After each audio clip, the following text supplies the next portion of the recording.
দক্ষিণ গাজার রাফা শহরে এক আবাসিক ভবনে বোমা হামলায় অন্তত ৫ ফিলিস্তিনি নিহত হয়েছেন। ওদিকে গাজার কেন্দ্রস্থল খান ইউনিসেও ইসরায়েলি বিমান হামলায় ১৮ ফিলিস্তিনি প্রাণ হারিয়েছেন। শহরটির দক্ষিণাঞ্চলে যুদ্ধ তীব্র আকার ধারণ করেছে। এই অবস্থাতেই বাসিন্দাদের সেখান থেকে পালিয়ে যাওয়ার আদেশ জারি করেছে ইসরায়েলি বাহিনী।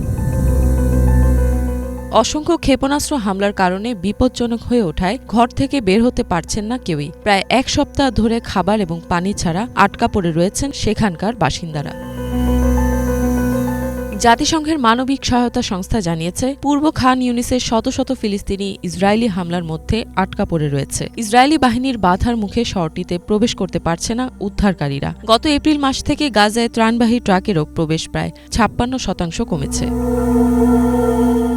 রোববার ইতালির রাজধানী রোমে গাজায় যুদ্ধবিরতির চুক্তির বিষয়ে ইসরায়েলি আলোচকদের সাথে মিশর, কাতার এবং মার্কিন যুক্তরাষ্ট্রের মধ্যস্থতাকারীদের বৈঠক হওয়ার কথা রয়েছে।